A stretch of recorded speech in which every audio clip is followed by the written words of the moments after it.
웰컴 빌리벤즈! 우리 그 쭈니님하고 네. 시모님하고 이 같이 이 시간이 참 너무 즐겁고 유익해요. 네.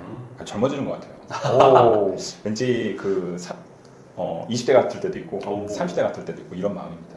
네. 근데 아무래도 제가 나이가 여기서 가장 많다 보니까 네. 좀 이 무거운 이야기를 다루는 경우가 제가 좀 있는 것 같아요. 네. 오늘 주제는 좀 정해봤어요. 네. 2025년 경제 전망. 경제 전망. 네, 2025년 경제 전망을 한번 주제로 삼아봤어요. 네. 어떨 것 같아요? 그냥 여전히 안 좋겠거니 약간 이런 느낌. 시모님 어떠실 것 같아요? 2024년보다 조금은 올라갔으면 좋겠다는 마음이긴 한데 아마 똑같이 어렵지 않을까. 우리 대한민국에 계시는 많은 일하시는 분들을 위해서 격려의 박수를 한번 쳐드렸으면 좋겠어요. 다들 엄청 고생이 많으시거든요. 네. 근데 이게 2020년에 코로나 터지면서 경제가 확 꺾였어요. 예. 그러면서 정부가 돈을 확 풀면서 네. 경기를 부양하려고 했어요. 네. 근데 이제 코로나가 꽤 오래 갔어요. 2022년 정도까지 쭉 가다가 전쟁이 터졌어요. 그렇죠. 좀 회복될 듯 하는데 네. 전쟁이 터진 거죠. 네. 유가 뛰고 난리가 났어요. 네. 그렇게 해서 전쟁이 단기간에 된 게 아니라 좀 길어졌잖아요. 네. 그러다가 그렇죠. 이게 이스라엘에서도 하마스하고 전쟁이 터졌어요. 네. 그때도 유가 뛰고 난리가 난 거예요. 네. 그래서 좀 살아날 듯한데 우리나라 정치 불안이 또 왔어요. 게다가 또 이제 안타까운 사고도 네. 생기고. 사고도 생기고. 근데 미국의 대통령이 또 트럼프가 되네. 이게 정말 사면 초가의 현실인 것 같아요. 네. 전쟁도 끝나지 않았어요. 네. 그리고 미국의 대통령은 극한의 미국 보호주의를 추구하는 대통령이 됐고, 그리고 우리나라도 지금 정치적 불안정 가운데에서 있는 상태이고, 네. 이런 상황에서 통계를 뽑은 거예요. 어떤 네. 통계를 뽑냐면 경제 성장률. 성장률. 이게 세계 경제 성장률은 네. 3.2%예요. 3.2. 네. 어떤 나라는 경제 성장률이 많이 되겠죠. 네. 근데 선진국은 좀 아무래도 경제 캐파가 있으니까 적게 될 거고, 네. 근데 미국 경제 성장률은 2.4%예요. 예상 성장률이 예상. 엄청난 거거든요. 미국의 GDP 퍼센테이지에서 2.4% 성장한다는 것은 정말 엄청나게 미국의 지금 돈이 몰려들고 있다는 얘기죠.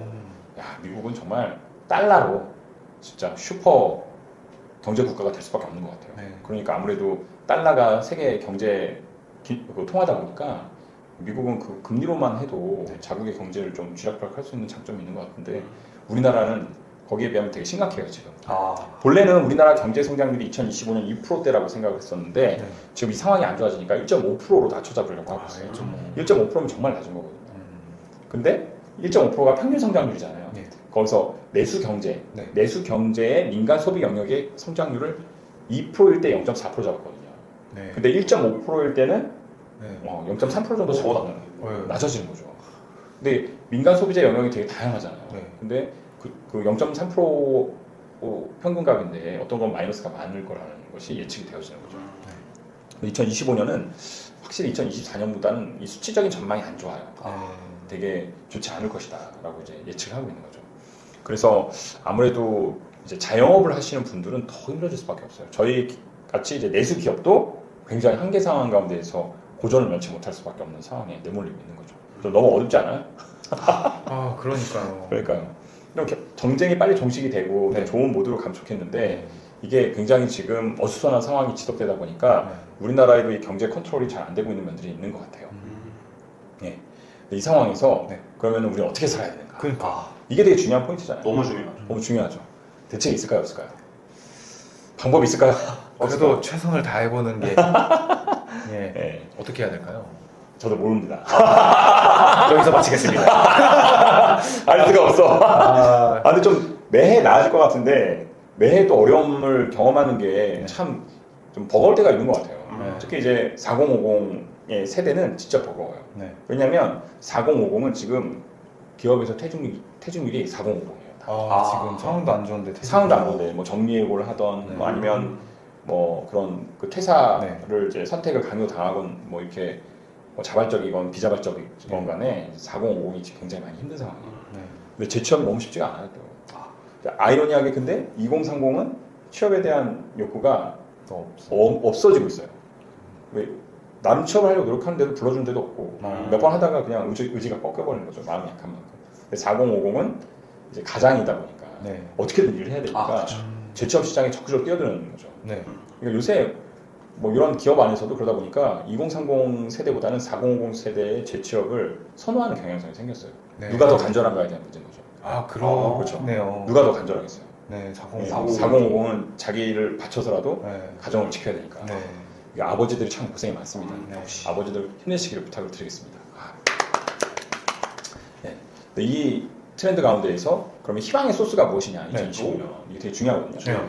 근데 되게 이게 정치적인 문제만 풀려도 네. 경제 성장률이 확 올라갈 것 같아요. 오. 근데 정치 불안의 이 요소가 빨리 제거돼야 돼요. 네. 그래서 우리나라 정치가 안정이 되는 게 제일 첫 번째 순서인 것 같아요. 네.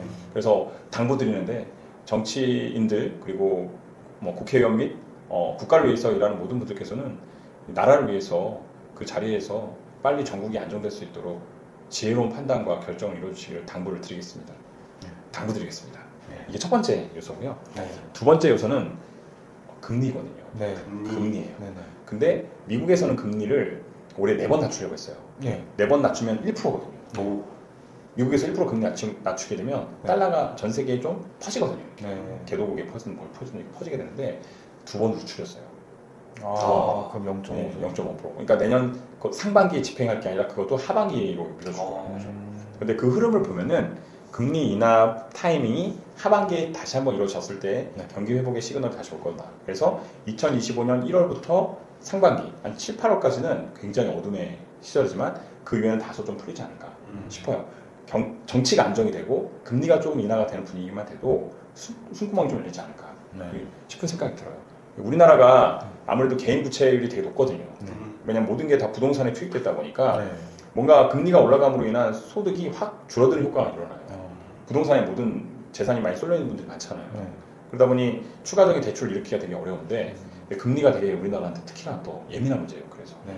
집에서 뭐 아파트 한 채씩 가지고 계신 분들은 그 빚이 1억 이상은 다 있는 거거든요. 네. 그러면 그 금리가 뭐 0.5% 올라감으로 인한 그 비용도 만만치가 않은 거예요. 그러니까 그 금리를 낮춤으로 인한 소비 여력의 증대가 이어지기 때문에 금리가 인하되는 타이밍이 우리나라 내수 경기가 좀 회복되는 타이밍이고 그로 인해서 자영업자 분들도 좀 숨을 쉴 수 있는 여건 형성이 되는 부분이 있는 것 같아요. 네. 이런 좀 흐름이 있고요. 세 번째가 원자재 가격 그리고 이런 수입 가격에 대한 가격이 떨어지는 거거든요. 물가가 안정되기에 되게 좀 필요하잖아요. 네. 그렇죠.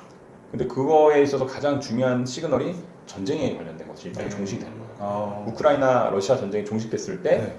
석유 가격도 더 하향 조정될 거고 음. 밀 가격도 떨어질 것이고 네. 원목 가격도 떨어지면서 아무래도 이 원자재 가격의 그 하락으로 인한 인플레이션이 잠재워지는 효과가 일어나거든요. 네. 그랬을 때 좀 더 전 세계 경제가 안정적으로 돌아갈 수 있는 그런 부분들이 있는 것 같아요. 네. 이 세 가지 정도가 지금 아마 2025년 하반기에 한꺼번에 다 될 것 같다는 생각이 들어요. 오. 네.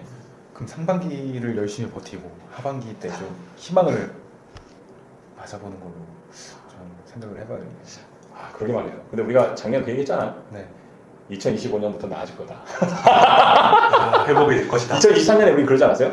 2024년부터는 나아질 거다. 아, 근데 이게 모를 일인 것 쉽진 같아요. 않은. 네.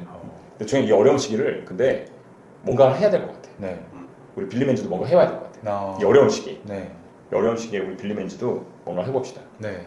사업자 한번 내보는 거 어때요? 와우. 빌리맨즈로? 빌리맨즈로. 빌리맨즈로 사업을 내서 그렇죠. 뭔가 해보는 거죠. 그렇죠. 그거를 한번 그걸 한번 해봅시다. 네. 그래서 그 수익을 가지고 우리가 좀 사회적인 기여도 좀 네. 하고 오.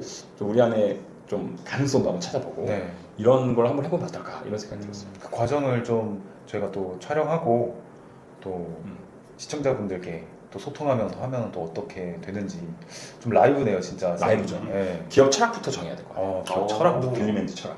음. 우리는 국가와 조국을 위해서 성심을 다한다. 이거 너무 심하죠. 군인 마인드. 군대가 아니고 뭐 우리는 사회적 기여를 한다 이런 메시지도 있죠. 우리는 사회적으로 어려운 이웃들을 돕는다. 네. 이런 것들도 괜찮잖아요. 그래서 좀 어려운 시기에 비즈니스를 통해서 사회 문제를 해결하는 쪽으로 커넥션을 해서 이런 컨셉을 한번 만들어보면 어떨까 이런 생각이 들었어요. 네.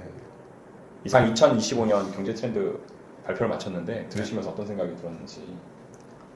저 같은 경우에는 24년 작년이 정말 다사다난했다고 생각했는데 25년에도 정말 이 사건이 되게 많았었잖아요. 그래서 많이 위축될 수도 있지만 다들 조금씩 힘내서 좀 밝은 상황이 올 때까지 잘 버티고 힘을 냈으면 좋겠다라는 마음을 한 번 더 생각했던 것 같아요. 어때요? 주인님은? 금리가 내려가고 전쟁이 종결돼서 하루빨리 좀 좋은 그런 경제가 되었으면 좋겠다 소망하는 생각을 많이 했습니다. 우리 그 힘들고 지친 네. 우리 대한민국 구독자분들에게, 네. 대한민국 국민분들에게 힘을 주는 퍼포먼스를 한번 합시다. 어떻게 할까요? 경기가 회복되라. 어때요? 경제가 회복되라 이거 한번 외치고 마칠까요? 네. 경제가 회복되라 이렇게 하면 네, 오늘의 인사는 그렇게 하겠습니다. 예. 둘, 셋. 경제가 회복되라.